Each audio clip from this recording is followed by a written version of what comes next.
আসসালামু আলাইকুম রহমতুল্লাহ। Hello everyone, সকলে কেমন আছেন? আশা রাখি আল্লাহর রহমতে সকলে ভালো আছেন।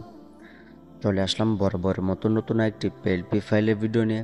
আজকের ভিডিওটা হচ্ছে পবিত্র ঈদ উল ফিতর উপলক্ষে আমি আপনাদের মাঝে একটি শুভেচ্ছা পোস্টার ডিজাইন শেয়ার করব এবং কিভাবে এই ডিজাইনটি আপনার হাতে থাকা স্মার্টফোনের মাধ্যমে খুব সহজেই কাস্টমাইজ করবেন সেটি সম্পূর্ণ ভিডিওতে দেখিয়ে দিব। তো আপনি যদি আমার চ্যানেলে নতুন দর্শক হয়ে থাকেন তাহলে অবশ্যই চ্যানেলটা সাবস্ক্রাইব করে রাখবেন এবং পাশে থাকা বেল বাটনটি অন করে রাখবেন, যাতে করে পরবর্তী ভিডিও আপলোড করার সাথে সাথে আপনার কাছে নোটিফিকেশন চলে যায়। আজকের এই ডিজাইনের পিএলপি ফাইল লিংক এই ভিডিওর ডিসক্রিপশন বক্সে দিয়ে রাখবো, সেখান থেকে ডাউনলোড করে নেবেন। ফাইলটি ডাউনলোড করতে হলে অবশ্যই আপনাদের 4 সংখ্যার পাসওয়ার্ড প্রয়োজন হবে। আপনি যদি ভিডিওটা প্রথম থেকে শেষ পর্যন্ত কন্টিনিউ করেন তাহলে স্ক্রিনে বিভিন্ন সময় একটি একটি করে মোট 4টি পাসওয়ার্ড পেয়ে যাবেন। এবং আজকের এই ডিজাইনটি কাস্টমাইজ করার জন্য পিক্সেল ল্যাব নামক একটি অ্যাপস প্রয়োজন হবে, যেটা লিংক আমি এই ভিডিওর ডিসক্রিপশন বক্সে দিয়ে রাখবো, সেখান থেকে অ্যাপসটা ডাউনলোড করে নেবেন। তো অ্যাপসটা ডাউনলোড করা হয়ে গেলে অ্যাপসটা ওপেন করবেন। অ্যাপসটা ওপেন করা হলে উপরে ডান দিকে কর্নার 3 ডট লাইনে ক্লিক করুন। এখানে ওপেন ডট পিএলপি ফাইল এটাতে ট্যাপ করুন। উপরে ডট পিএলপি এটাতে ট্যাপ করুন।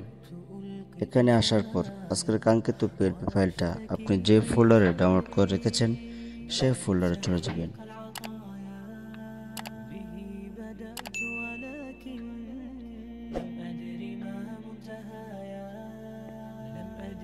এই যে আজকের কাঙ্ক্ষিত পিএলপি ফাইল এটার উপরে ট্যাপ করুন। এখানে ওপেন অ্যান্ড অ্যাড এটাতে ট্যাপ করুন। তো একটু সময় নেবে, অপেক্ষা করুন। এখানে একটু ব্রেকে আসেন।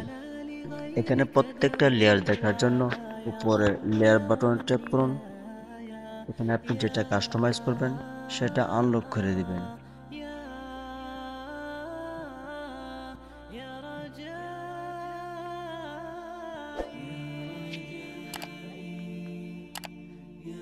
এখানে কিভাবে ছবিগুলো পরিবর্তন করবেন সেটা আমি দেখিয়ে দিচ্ছি।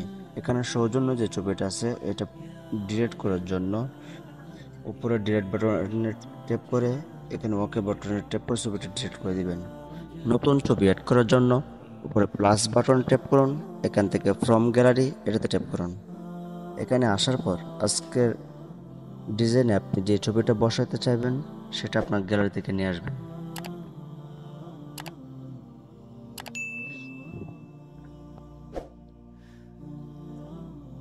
ছবিটা আনার পর এখানে টিক চিহ্নতে ক্লিক করুন।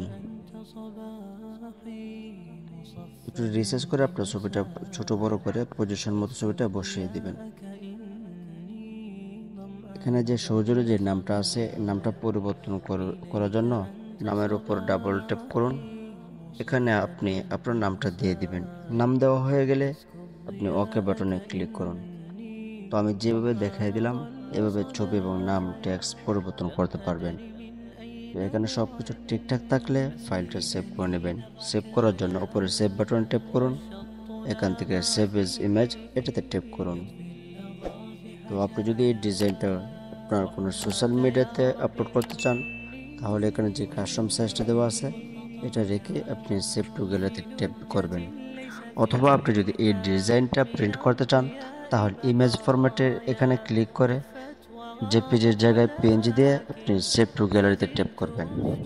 তো এই ছিল আজকের ভিডিওটা কেমন হচ্ছে সেটা অবশ্যই কমেন্ট করে জানাবেন এবং পরবর্তীতে কী ধরনের ভিডিও চান সেটা অবশ্যই কমেন্টে জানাবেন। আমি আপনাদের চাহিদা অনুযায়ী ভিডিও দেওয়ার চেষ্টা করব। তো সকলের কাছে একটা দরখাস্ত রাখলাম, ইদানিং আমি বেশ কিছুদিন যাবৎ অসুস্থ। সকলে আমার জন্য দোয়া করবেন যেন আল্লাহ তাআলা দ্রুত সুস্থতা দান করেন। তো দেখা হচ্ছে পরবর্তী কোনো এক ভিডিওতে। সে পর্যন্ত সকলে ভালো থাকবেন, সুস্থ থাকবেন।